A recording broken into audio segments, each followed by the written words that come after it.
تو تبلیغ حکمت کے ذریعے ہوتی ہے، معلومات کے ذریعے نہیں ہوتی۔ ہر معلوم چیز لوگوں کو نہیں بتائی جاتی۔ بسا اوقات آپ ایسی چیز لوگوں کو بتا دیں گے جو لوگوں کے لیے فتنے کا سبب بن جائے گی۔ آج کل ہمارے نوجوان جو مختلف فتنوں کا شکار ہیں، یعنی مختلف قسم کے وساوس اور اوہام کا شکار ہیں اور منتشر ہیں ذہنی طور پر، تو اس کی ایک وجہ معلومات کی کثرت بھی ہے۔ قدیم زمانے کے علماء ہر قسم کی چیز لوگوں کے سامنے بیان نہیں کرتے تھے، بلکہ لوگوں کی ضرورت کے مطابق انہیں دین کا علم دیا جاتا تھا۔ آج کل سوشل میڈیا کا دور ہے، اور چونکہ یہ کمانے کا بھی ذریعہ بن گیا ہے، تو ہر آدمی یہ چاہتا ہے کہ کوئی ایسی انوکھی بات لوگوں کے سامنے پیش کر دے جس سے بس اس کا چرچا ہو جائے اور دنیا اس کو ماننے لگ جائے۔ تو معلومات بیان کرنے کی دوڑ نے نوجوانوں کا ستیہ ناش کر رکھا ہے۔ تو قرآن کریم میں یہاں یہ اصول بتایا ہے کہ تبلیغ یہ معلومات کے ذریعے نہیں ہوتی، بلکہ یہ حکمت کے ذریعے ہوتی ہے۔ ایک عالم کو یہ معلوم ہونا چاہیے کہ میں نے کون سی چیز کس موقع پر کس طریقے سے لوگوں کے سامنے بیان کرنی ہے۔ اس طریقہ کار کو کیا کہا جاتا ہے؟ حکمت کہا جاتا ہے۔ تو اللہ نے تبلیغ حکمت کے ساتھ کرنے کا حکم دیا۔ اور دوسرے نمبر پر والموعظۃ الحسنہ، کہ اچھی گفتگو کے ذریعے، کہ جو چیز آپ نے پیش کرنی ہے طریقہ کار بھی آپ کا ٹھیک ہو، الفاظ کا چناؤ بھی آپ کا بہترین ہو، تاکہ جب کوئی آدمی اس کو سنے تو آپ کی بات اس کے دل میں گھر کر جائے۔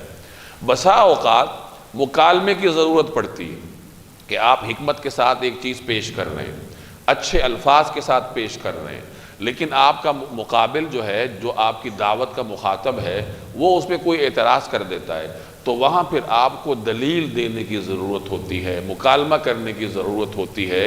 تو مکالمہ کرنے کا بھی حکم اس طرح ہے کہ اچھے انداز سے مکالمہ کرو۔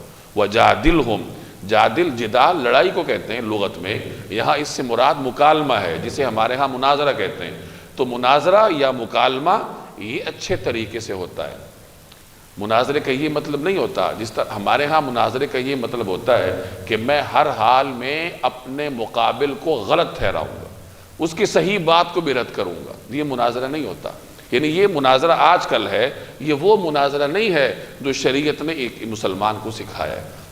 ماضی قریب کے بہت بڑے عالم تھے مولانا اشرف علی تھانوی رحمہ اللہ، انہیں کئی مرتبہ لوگ کہتے تھے کہ ہماری طرف سے فریق مخالف سے مناظرہ کرو، تو وہ یہی فرمایا کرتے تھے کہ مجھے مناظرے کے لیے منتخب نہ کرو، اس لیے کہ فریق مخالف نے اگر کوئی اچھی بات کہی تو میں تو فوراً اس کو تسلیم کروں گا، اور پھر تم سارے میرے مخالف ہو جاؤ گے کہ تم نے ہماری ناک کٹوا دی، تم نے مناظرے میں شکست تسلیم کر لی، تو میں تو اس کی ہر اچھی بات کو مانوں گا کیونکہ شریعت کا حکم ہے۔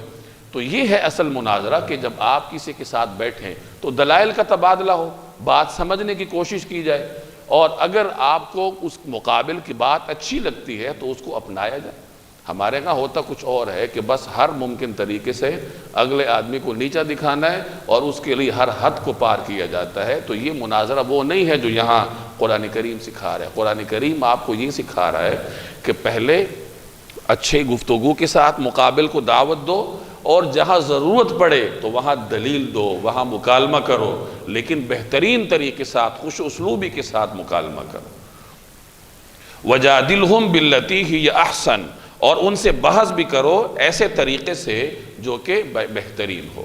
اب امت میں ان احکامات پر عمل کرنے کے لیے اللہ تبارک و تعالی نے مختلف طبقات پیدا کیے ہیں۔ اب حکمت اور موعظت حسنہ کے ذریعے دعوت کا کام ہمارے ہاں تبلیغ کے حضرات کرتے ہیں، دعوت اسلامی کے حضرات کرتے ہیں، اور جو مختلف تبلیغ کی تنظیمیں ہیں وہ موعظت حسنہ کے ساتھ تبلیغ کا کام کرتی ہیں۔ اور جہاں جادلہم باللتی ہی احسن کی ضرورت پڑے تو وہاں پھر مدارس ہیں، وہاں علماء ہیں، فقہاء موجود ہیں، وہ پھر اچھے انداز سے گفتگو کرتے ہیں۔ اچھے برے لوگ ہر جگہ ہوتے ہیں، ایسے بھی لوگوں کی، مولویوں کی کمی نہیں ہے جو ہر ممکن طریقے سے دوسرے کو نیچا دکھاتے ہیں، لیکن ایسے بھی لوگ آپ کو ملیں گے جو کہ اچھے انداز سے اپنی بات پہنچانے کی کوشش کرتے ہیں۔ ان ربک هو اعلم، یقیناً تمہارا پروردگار ان لوگوں کو بھی خوب جانتا ہے، بمن ضل عن سبیلی، جو اس کے راستے سے بھٹک گئے ہیں، وهو اعلم بالمہتدین، اور ان سے بھی خوب واقف ہے جو راہ راست پر قائم ہے۔ اللہ سب کو جانتا ہے کہ کون ہدایت پر ہے، کون ہدایت سے بھٹکا ہوا ہے۔